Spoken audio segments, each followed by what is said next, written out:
गौतम बुद्ध का प्रारंभिक जीवन। सद्गुरु ज्ञानलेख बुद्ध का प्रारंभिक जीवन। गौतम एक छोटी सी रियासत के राजकुमार थे। जब उनका जन्म हुआ तो किसी योगी ने भविष्यवाणी की कि वह या तो एक महान सम्राट बनेंगे या एक महान ऋषि।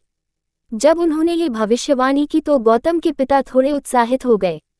वह नहीं चाहते थे कि वह एक महान ऋषि बने, वह चाहता था कि वह एक महान सम्राट बने। उसने सोचा कि किसी कष्ट या दुख के संपर्क में आने से वह एक ऋषि बन सकता है, इसलिए उसने उसे पूरी खुशी में रखा, सबसे अच्छा भोजन, कपड़े और सुख।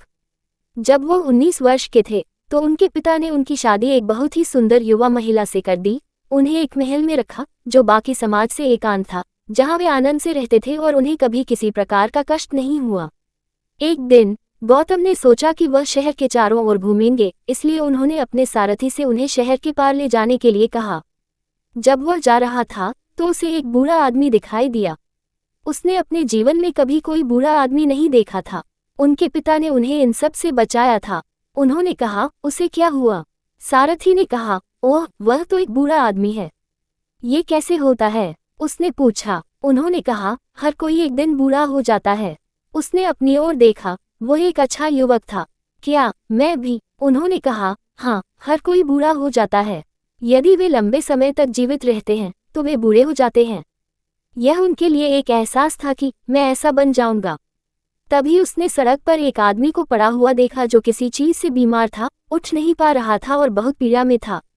उसने कहा, रुको, यह आदमी क्या है? वह क्या कर रहा है? उन्होंने कहा, ओह, दुर्भाग्य से वह बीमार है। इसका क्या मतलब है? उन्होंने कहा, शरीर कभी कभी बीमार हो जाता है। ये किसी को भी हो सकता है। मैं एक राजकुमार, यह मेरे साथ हो सकता है। ये तो किसी के भी साथ घटित हो सकता है। फिर उसने देखा, ओह, मैं ऐसा बन सकता हूँ। इससे वह पूरी तरह परेशान हो गए थे।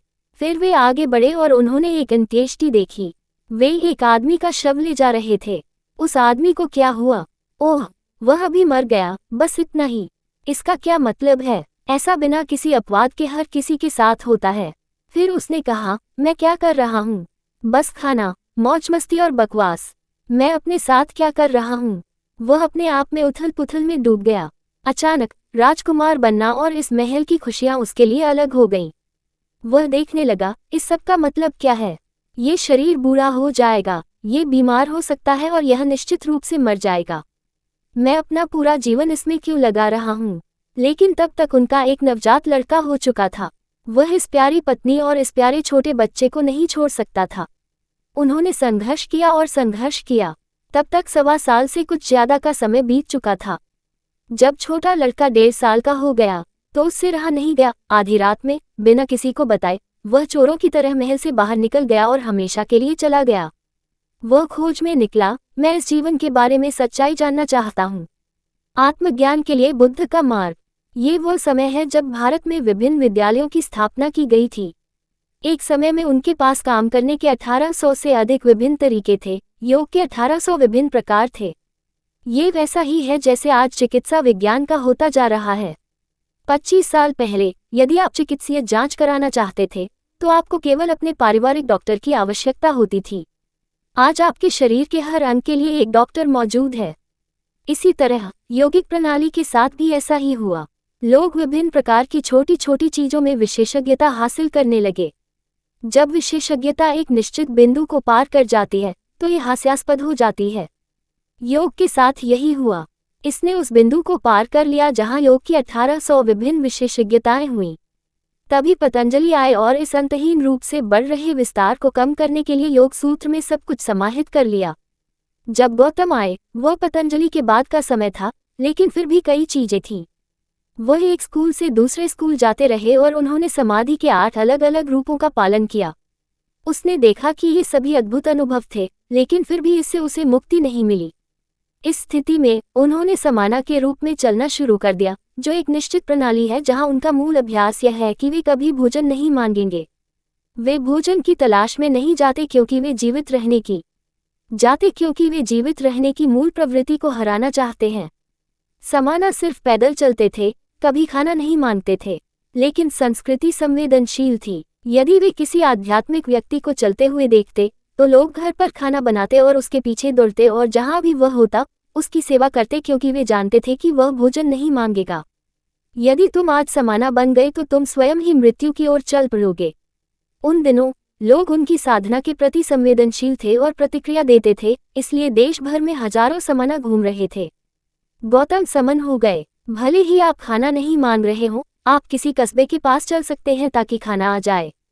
लेकिन गौतम ने इसे बहुत गंभीरता से लिया और चलते बने। वह केवल हड्डियां और खाल का थैला बनकर रह गया। फिर वह एक स्थान पर आया जहां निरंजना नामक नदी थी। अभी लगभग 18 से 20 इंच पानी था और वह उसमें उतर गया। नदी के आधे रास्ते में उसके पास पार करने की ऊर्जा नहीं थी। वहां एक मृत शाखा थी और उसने बस उसे पकड़ रखा था। उसके पास अगला कदम उठाने की ताकत नहीं थी, लेकिन वह ऐसा आदमी नहीं है जो जाने दे। वह कायम रहा। हम नहीं जानते कि कब तक। शायद 2 मिनट का समय था। जब आप इतनी कमजोरी महसूस कर रहे हों तो वो 2 मिनट कई सालों जैसे लग रहे होंगे। फिर जैसे जैसे वह आगे बढ़ता गया, उसे एहसास हुआ, वह क्या है जिसके लिए मैं प्रयास कर रहा हूँ? वह क्या है जिसके लिए मैं पूरे देश में भटक रहा हूँ? स्कूल दर स्कूल जाना, ये सीखना, वह क्या है जो मैं हूँ ढूंढ रहे हो? तब उसे एहसास हुआ, वास्तव में कुछ भी नहीं है।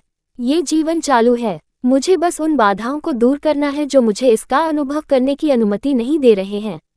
गौतम बुद्ध कैसे बने? जब उसे एहसास हुआ कि सब कुछ उसके भीतर है और खोजने के लिए कहीं नहीं है, तो उसके पास अचानक अगला कदम और अगला कदम उठाने की ऊर्जा आ गई। वह नदी पार करके उस अब बहुत प्रसिद्ध बोधि वृक्ष के नीचे बैठ गए। एक चांदनी रात थी। वह इस दृढ़ संकल्प के साथ वहां बैठ गया, या तो मुझे अब अपने अस्तित्व की अंतिम प्रकृति को देखना होगा, या मैं यहीं बैठूंगा और मर जाऊंगा। जब तक मैं यह नहीं जान लेता, मैं अपनी आंखें नहीं खोलूंगा। एक बार उन्होंने ये संकल्प कर लिया कि आपके भीतर क्या है, यह एक क्षण में जान लिया जा सकता है। जब उन्होंने देखा कि आपको प्राप्ति के लिए विशेष रूप से कुछ भी करने की आवश्यकता नहीं है, तो वे पूरी तरह से प्रबुद्ध हो गए। और चांद चमक रहा था। उन्होंने कई सालों से ठीक से खाना नहीं खाया था।